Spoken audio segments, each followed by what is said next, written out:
Paredes shut the door on the Miami talk himself at a World Cup presser. And meanwhile, there's a FIFA check headed to ownership at roughly $5,000 a day. Two very different kinds of noise. Inter Miami Daily. And the panic week is officially over. No more injury watches, no more phantom signings. Today, we're putting hard numbers on the table. The FIFA figures confirmed, and the next MLS match has a date. So let's actually count. Start with Paredes, because he killed his own rumor. On the record, on his terms. Yahoo Sports has the denial. Paredes says there was no Messi call, no Miami pitch. That one's answered, and we're not asking it again. Refreshing when a guy just says it, instead of letting the rumor breathe for 3 weeks. What it does do, quietly, is shrink the incoming list. DePaul's signed. Paredes is out. So whatever Miami does next, the list is smaller than it was Monday. And that matters more now because there's a clock.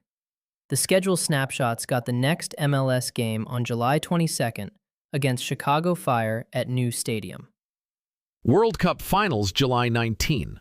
So if Argentina goes the distance, Messi's got, count it, 3 days before Chicago. That's the whole runway. Now, the ASUSA number. FIFA's club benefit, about $5,000 per day Messi's at the tournament. Confirmed figure, not an estimate anymore. And here's my follow-up. That money goes to ownership. It doesn't become GAM. It doesn't become TAM. It doesn't move the cap a dollar. Right. So stress test it. Even a long run banks what? Low six figures? A DP slot or a real GAM injection costs orders of magnitude more. The check doesn't build a roster, which is why the next item makes me twitch. Inter Miami's own site dropped a piece on how the club's part of the World Cup festivities this week. And look, it sells. I just want listeners to clock who's driving it. The club is selling the brand, while the fixture list sits empty till July 22nd. So, honestly, is Miami building towards something in this 6-week window? Or just riding the Messi wave and calling it a plan? Maybe. The festivity post at least confirms New Stadium handled its first international just fine, so the venue's ready when Chicago shows up. Both venues basically get a breather then. That dual load worry I had last week, turns out the break is real. So the DePaul loan structure is still the template for whatever comes next. With the figure confirmed as non-roster cash, we're back to what has to move first. And whether ownership treats that check as roster ammo or just a nice deposit. Spoiler, it's a deposit. From Yahoo Sports. I haven't spoken to anyone, and Leo didn't text me either. When people started saying Rodrigo DePaul might go, the three of us talked, and he was clear that I wanted to return to Boca, and that I want to be here to enjoy what I didn't get to enjoy in my time before. I'm where I want to be, at the club I love, and that's what matters, he said in an interview with Lo del Pollo. Paredes flat out denies it. Leo didn't text me. His words, before he even left for the World Cup. The Miami call rumor is done. And he gave us the receipt. He says all three of them, Messi, DePaul, Paredes, actually talked when the DePaul story broke. And Paredes told them straight he was going back to Boca. You can hear it in that answer. He came back to Boca to be there, not a banner in somebody else's stands. There's no Miami in that quote anywhere. Which matters for us, because it shrinks the incoming pool. DePaul's in, Paredes is out by his own words. So the next name has to clear the same roster hurdle DePaul did, and that math hasn't changed. From Luis Guillermo Vasquez Calum Roach at ASUSA. Lionel Messi will even make Inter Miami money at the 2026 World Cup. The Argentine star will bring the Herons around $5,000 for every day the Qatar 2022 champion spends at soccer's biggest tournament. In other words, if Argentina reached the final again, Messi could earn the U.S. club around $285,000. So here's the number we were waiting on. ASUSA pegs it at $5,000 a day for each called-up player. Messi to the final? That's about $285,000 for Inter Miami. And it climbs fast. Add DePaul's share through Atletico, and you're at $415,625. Throw in St. Clair with Canada, and it's pushing $467,700. It comes out of FIFA's $355 million club benefit fund, up from barely $200 million in Qatar. Real money. The catch is where it lands. As a lump sum check during a roster freeze window. Right. So it's a nice line item for ownership. Whether Gregor Borey can actually spend any of it on the pitch is a whole other conversation. We'll get into that mechanics question later in the show. For now, confirmed figure, real source, and it does not touch GAM or TAM. When we talk about FIFA cutting Inter Miami a check because Messi's at the World Cup, does that money actually move the needle on the roster? Like, can it become GAM or TAM? Or does it just go straight to ownership's bottom line? The short answer is a little frustrating.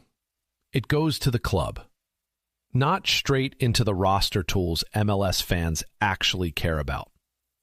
FIFA has pledged $355 million worldwide through its club benefit program, per the BBC, to compensate clubs that release players for the tournament.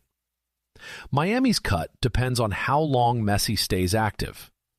But there's nothing in that program that turns the money into GAM, TAM, or salary budget relief. Those are MLS tools. FIFA's payment is club revenue. We saw the same basic thing with the Club World Cup last summer. Inter Miami earned $21 million per Sportico, and then the split between owners and players got ugly. The MLSPA said it was deeply disappointed with the league's offer, and CBS Sports reported that only 20% of performance-related money was committed to players, capped under a CBA clause. The rest was ownership's call. So unless Inter Miami chooses to push World Cup money into the roster, say to help fund a move like the DePaul loan last July, it doesn't automatically create cap space. But Jorge Mas has been pretty open about needing to maximize every revenue stream just to cover Messi's $70 to $80 million annual package, right? Couldn't you argue this money indirectly frees something up? Like, it offsets the Messi costs so they can spend elsewhere. That's the cleanest way to say it. It gives the balance sheet some relief. MLS roster rule relief is a separate lane. Watch whether ownership treats this like found money for the next big loan or signing, the way the Club World Cup run arguably greased the wheels for DePaul. The mechanism isn't automatic. The pattern, though, is starting to look intentional. Inter Miami CF with Mauricio Venegas. 3 players will represent Inter Miami at the FIFA World Cup 2026, with captain Leo Messi and midfield engine Rodrigo DePaul called up by Argentina, while goalkeeper Dayne St. Clair is part of Canada's roster. Below we present their group stage schedules as well as broadcast information so you can catch all the action live. So the club's own site is now in full World Cup festivities mode. Events across New Stadium, the main stadium, the training centre. 3 Miami players going. Messi and DePaul with Argentina, St. Clair with Canada. Notice the byline, though. That's Mauricio Venegas on InterMiamiCaf.com. That's the club's PR voice, selling the tournament as a Miami moment, not a reporter telling you what it means for the roster. Right. And it's a good brand play. Miami's a host city. Lean in. But name me the on-field upside. The FIFA check goes to ownership. We established that. The festivities are a vibe. And all of this is happening during an empty fixture calendar. Both venues are basically in a pause window. That's the part the Post doesn't price in. 3 of your guys are off playing a World Cup, while your own stadium throws a watch party. Hard to call that a squad in season. It feels like a club renting itself out for the summer. This one comes via EXA. Here's the hard number we've been waiting all week for. The next MLS match is July 22, Chicago Fire at New Stadium. The World Cup Finals, July 19. So if Argentina goes the distance, Messi has 3 days between lifting a trophy and a Wednesday night against Chicago. That's the window. Countable now. 3 days. I love that we spent a week sweating a hamstring, and the real math is whether the man gets a nap before Chicago Fire. But look at the gap before it. That's 6 weeks of nothing on the league calendar. The club's out here posting World Cup festivity content because there's no actual game to talk about. Right, and that's the part I keep coming back to. Empty fixture list. A FIFA check landing during a roster freeze. What does ownership even do with that timing? There's no transaction window lining up with it.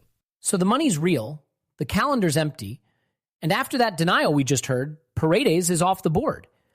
Now I want to know whether anybody's actually building toward July 22 or just riding the wave. If you like staying plugged into the soccer conversation every day, check out Angel City Daily Podcast, a daily ACFC supporter briefing with match reaction, NWSL standings, roster moves, women's soccer in Los Angeles, and supporter buzz. Find it wherever you listen to podcasts. You'll find links to all the stories we covered today in the show notes. So if one caught your attention, you can dig in a little deeper there. That's Miami Daily Podcast for this Tuesday, June 9th. This is a Lantern Podcast.